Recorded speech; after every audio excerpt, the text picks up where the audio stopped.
Some shocking details have been revealed about the Toronto Raptors trading OG Anunoby to the New York Knicks because this trade happened against all odds. I mean, the Knicks are suing the Raptors right now. The owner of the New York Knicks has a vendetta against Masai Ujiri making any deals with the Toronto Raptors, and it seems like OG Anunoby, maybe one form or another, forced his way to the New York Knicks. So lots of crazy stuff we're going to break down in this video, but before we do, folks, Toronto Raptors fans have been calling for moves for the last little while. We've been teased, we've been baited over the past year and a half, but feel how sweet it is to have a move actually go down a trade. And if you feel like you need a move in your life, then frankly, it's time to move. And rentals.ca has you covered. Rentals.ca is Canada's largest apartment hunting network. You can rent houses, condos, apartments, whatever it is, rentals.ca has you covered. Their website's clean, it's extremely easy to use, and you can pinpoint the exact location on the map where you're looking to rent, and rentals.ca will be able to find you the best rental for you. From coast to coast, St. John's to Victoria, the entire country, all across Canada, rentals.ca has you covered. They're big Raptors fans themselves, so shout out to rentals.ca for supporting the channel and delivering to you guys the best rental listings all across the country. So definitely check out rentals.ca. Their link is down in the description below, as well as the pinned comment, because if you want to move in your life, the Raptors just cooked up, check out rentals.ca. But this move with the New York Knicks definitely wouldn't be as smooth as a move with rentals.ca, because as I said in the intro, the Knicks seem like a very unlikely trade partner to actually deal with, given the fact that everything I mentioned in the intro. I mean, the ongoing lawsuit, the countersuits, the back and forths, not just with ownership, Ted Rogers and James Dolan, but, Masai Ujiri's out here roasting the Knicks in press conferences. Darko Rajakovic is calling them out. So it felt like that was an unlikely trade partner, especially after Masai Ujiri finessed the Knicks not only once, but twice, and then kind of finessed them in a different way, because we offered him up Kyle Lowry, and then we didn't end up going through with that deal. So in 3 instances, 3 negotiations in the past where the Knicks dealt with Masai Ujiri, once with the Nuggets and twice with the Toronto Raptors, they came out on the short end of that stick. The Melo trade, the Bargnani trade, and then obviously the deal where they didn't accept us offering Kyle Lowry for like Iman Shumpert and Tim Hardaway Jr. So, negotiations have kind of been stalled. James Dolan's vetoed anything with Masai Ujiri, but details have kind of come out that really paint a weird light in terms of what went on with this trade, because OG Anunoby, obviously a fan favorite, particularly with his defense, with his sort of soft-spoken manner, just a nice kind of guy to follow over the course of his career, homegrown talent that has really blossomed into a star role player in the NBA. Fans love OG Anunoby, but we've heard for 2 years about him wanting a bigger role and sort of changes happening. I've been bringing it up on the pods, but people have said, oh, that's not really anything, and I brought it up in a full video, specifically with the Knicks, this summer 5 months ago, about how Knicks fans are tripping, and then basically you can see in that thumbnail, you can go back and watch that vid. I debate one of our Knicks Digest creators, our old Knicks Digest creators, but basically OG Anunoby this summer signed with CAA. He switched from Clutch Sports, which is the sort of Lakers faction, Rich Paul and those guys, run Clutch Sports Agency, and they're all tied to LeBron, all of these types of things, and they have a rival agency which is called CAA, which is very involved with the New York Knicks. You'll see a lot of CAA players go play for New York, and then you'll see a lot of Rich Paul clients go play for LeBron and the Lakers. So there's a few factions in terms of agencies and stuff, and OG Anunoby jumped ship. He switched sides on it. And now this is something Knicks fans have been reading into a lot over the last little while, and I've covered it on the podcast over the past few months, not super extensively, because frankly, I didn't think it meant too much in potential trade negotiations. However, the wild details in terms of how big of a role this played in terms of getting this deal done is actually pretty crazy. So basically, CAA came out and posted a little post here today. CAA Sports head Mike Levine, one of the heads of their agency, came out and posted this. New York, a wonderful town. So excited for 2024 with OG Anunoby in the orange and blue. All-star edition on and off the court. So CAA family, go New York, go. So you can see their agent is pretty pumped about OG Anunoby going to New York.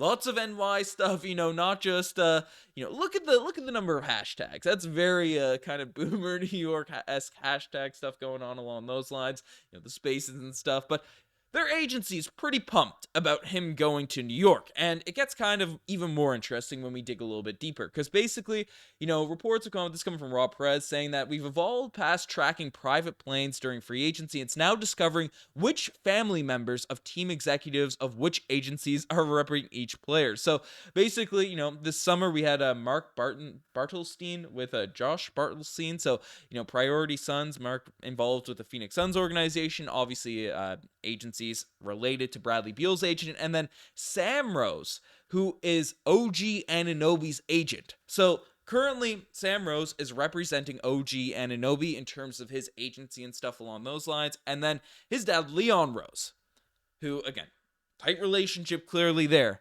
is the general manager, the decision maker over at the New York Knicks. So interesting stuff going on behind the scenes there. So obviously this is all sort of speculative, and you get it, agencies might be hyped, a family relationship and stuff. We know Knicks players are targeting them, but what's really going on behind the scenes? Well, we had some details end up actually getting revealed in terms of what's going on, and this is probably the craziest thing I've seen regarding this situation, because what's next for New York? The Knicks didn't land Anunoby without an understanding of his own financial considerations, and Anunoby had held meetings with several agencies this past off season when he decided to leave Clutch Sports, telling potential representation he was interested in a larger offensive role, which we've talked to death on this podcast, because frankly, the Pistons really worried me as a team that could fleece OG Anunoby away, even the Sixers and stuff, but that's something that we knew.